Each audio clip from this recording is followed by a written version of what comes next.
அன்பார்ந்த நலம் தரும் ஜோதிடம் சேனல் நண்பர்களே, அனைவருக்கும் வணக்கம். இன்று நாம் காணும் காணொளி திருமணம் ஆகாத ஜாதக நிலை.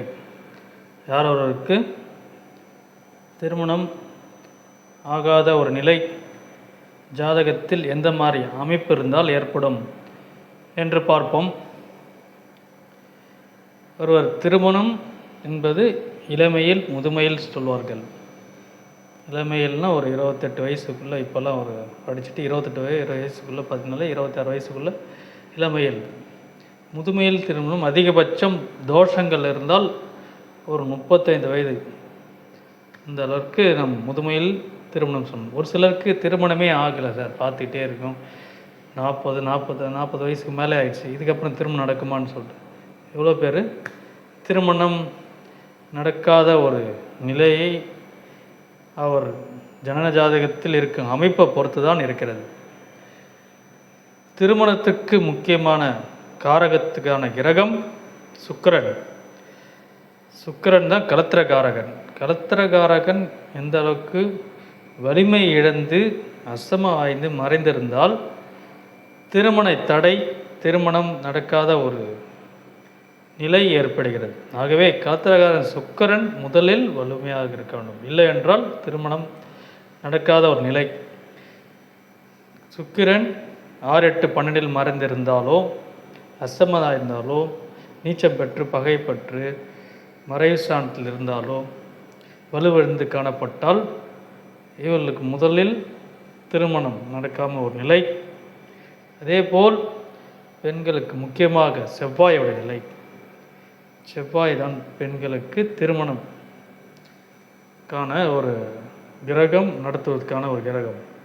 சனி செவ்வாய் சேர்க்கை பற்றி 7ஆம் இடத்தில் இருந்தாலோ, சனி செவ்வாய் பார்வை 7ஆம் இடத்தில் பார்த்தாலோ, இல்லை சனியும் செவ்வாயும் சேர்ந்து 7ஆம் அதிபதியை பார்த்தாலோ, அல்லது 7ஆம் அதிபதி 6, 8, 12 மறைவு ஸ்தானத்தில் மறைஞ்சாலோ இவர்களுக்கு திருமணம் நடக்காத ஒரு நிலை ஏற்படுகிறது. இதுதான் அந்த நாம் சொல்லும் அமைப்புள் பொதுவான ஒரு ஜாதகத்தில் திருமணம் நடக்காத ஒரு இயல்பான ஒரு ஜாதகத்தில் ஒரு அமைப்பு இருக்கிறது. அதேபோல் முக்கியமாக 7ஆம் அதிபதி, 7ஆம் அதிபதி மறைவு ஸ்தானத்தில் மறையக்கூடாது. 6, 8, 12 மறைவு ஸ்தானத்தில் மறையாமல் இருக்க வேண்டும்.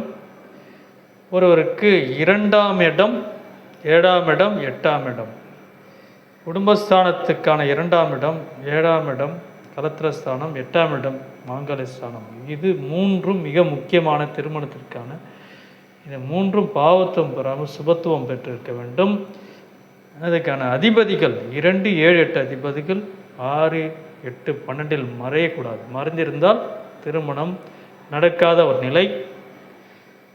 ஆக சனியும் செவ்வாயும், சனியோட பார்வைன்றது அந்த அளவுக்கு சனி இயற்கையிலே டிலே பண்ணுற ஒரு கிரகம், காலதாமதத்தை கொடுப்பார், ரொம்ப ஸ்லோவாக சொல்கிறோம் அந்த சனி கிரகம். ஆகவே சனியோட பார்வை கலத்திர ஸ்தானத்தை 7ஆம் இடத்தையோ கலத்திர ஸ்தானாதிபதியும் பார்க்கக்கூடாது. அப்படி பார்த்தால் சனியோட பார்வை இருந்தாலும் திருமணம் தடையை உண்டு பண்ணுறது.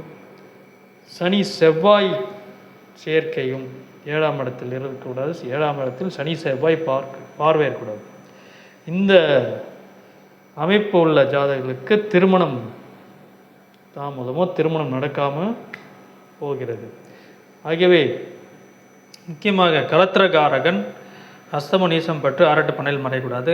7ஆம் அதிபதியும் 6, 8, 12 மறைவு இல்லாமல், சனி செவ்வாய் சேர்க்கை பெறாமல், சுக்கிரன் பாதிப்பு இல்லாமல் வலுவிழந்து காணப்பட்டால் இந்த மாதிரி அமைப்புள்ளவர்களுக்கு திருமணம் நடக்காத ஒரு நிலை ஏற்படுகிறது. அதேபோல் நாம் பார்க்கும் அந்த தசாபுத்தி, இந்த தசாபுத்தி இயற்கையாகவே எந்த திசை வருகிறதோ, கலத்திரக்காரனோட திசை நடந்தால் ஒருவருக்கு திருமணம் நடக்கும். அப்படி அது கலத்திரக்காரன் சுக்கிரனோட திசையோ 7ஆம் அதிபதி திசை இல்லைன்னா திருமணம் நடக்காது. ஆக இந்த அமைப்புள்ள ஜாதகர்களுக்கு பெரும்பாலும் சொல்கிற அந்த அமைப்புள்ள ஜாதகர்களுக்கும் திருமணம் நடக்கிறதுக்கான வாய்ப்பு மிகவும் குறைவு. நன்றி, வணக்கம்.